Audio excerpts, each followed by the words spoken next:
তো উনি যখন এসক্লেভেটার এবং 5টি ড্রাম ট্রাক, একটি এসক্লেভেটার এই যে সৈয়দ বিলের মধ্যে যখন নামিয়েছে, আমাকে আমার শ্রমিক দলের সভাপতি বলতে সাজ্জাদ, আমরা তো এই কাজ করতেছি না, এখানে এই এসক্লেভেটার কে আনছে? তো উনি জিজ্ঞেস করতে বলছে চেয়ারম্যান আনছে। আমি বলছি ঠিক আছে, আমি আসতেছি।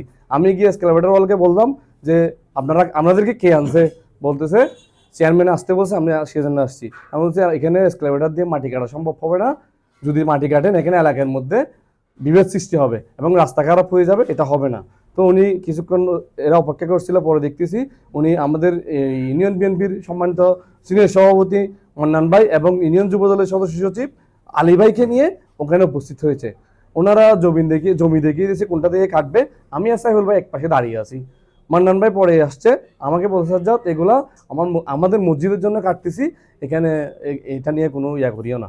তো আমি মান্নান ভাইকে বললাম, সম্মান করে বললাম, ভাইয়া আপনি মসজিদের কথা যখন বলছেন আমাদের এটা আবেগের মধ্যে লেগে গেছে, কারণ আমাদের এটা ধর্মীয় প্রতিষ্ঠান। তো আমি বললাম মসজিদের জন্য যখন কাটবেন ভাইয়া আপনারা মসজিদেরগুলো কেটে নিয়ে যান, কিন্তু অন্য কোনো ব্যক্তিকে সুযোগ দিবেন না।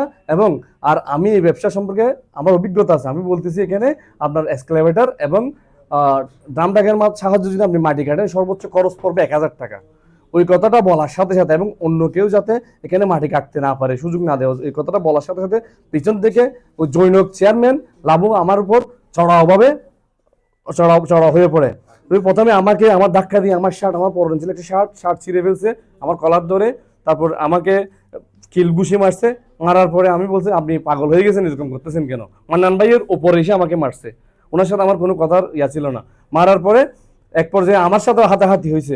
হাতাহাতি হওয়ার পরে আমাকে মান্নান ভাই যে স্থানে যেখানে ঘটনা হয়েছে এখান থেকে 400 ফিট, প্রায় আনুমানিক 400 ফিট দূরে নিয়ে চলে গেছে। আমাকে বলছে ভাই আমি তো মসজিদের যখন বলছেন এটা নিয়ে আমি মাথা ঘামাচ্ছি না, কিন্তু উনি এরকম করতেছে কেন?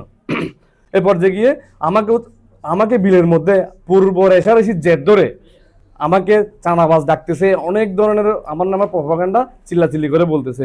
তো আমি ওনাকে এক পর্যায়ে বললাম, আমাকে চাঁদাবাজ বললে আমার চাঁদাবাজের তুমি প্রমাণ দিতে হবে, আমি কোথায় চাঁদাবাজি করেছি, কার কাছ থেকে চাঁদাবাজি করেছি, ওই প্রমাণটা দিতে হবে। সাংবাদিক নাকি আমাকে ফোন করেছে। তো আমাকে ফোন করলে আমি এই ফোনটা জানি না, দেখতেও পাই না, কারণ আমার ফোনটা এই ঘাতক লাবু ভেঙে ফেলছে, যার কারণে আমি ফোনটা জানিও না। সম্পূর্ণ ওনার একতরফা ভাবে এই প্রপাগান্ডা, এরকম এত বড় একটা অপবাদ আমার বিরুদ্ধে দিয়ে গেছে, যার কারণে আমি আজ মৃত্যুর মুখোমুখি হাঁটতেছি। আমার সেরকম মনে হচ্ছে আমি এখন প্রাণনাশের হুমকিতে আছি। যেভাবে আমাকে চাঁদাবাজ বলে আখ্যায়িত করেছে, আমার মনে হয় না আমি পাবলিক প্লেসের মধ্যে আমি মুখ দেখাতে পারবো।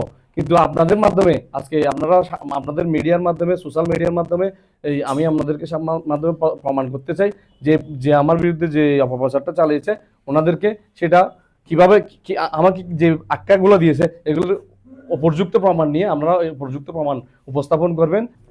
এরপরে করছে কি, এই যে যতগুলা সিপাতলিতে যতগুলা রাস্তা বা সরকারি প্রকল্প হচ্ছে সবগুলার ঠিকাদার নাকি সেই ঠিকাদারি করতে গিয়ে এখন বর্তমানে দুইটা ইয়াতে কাজ হচ্ছে। একটা হচ্ছে ঈদগাহ প্রাথমিক বিদ্যালয়ের একটা ভবন হচ্ছে, কাজিরকিল প্রাথমিক বিদ্যালয়ের একটা ভবন হচ্ছে।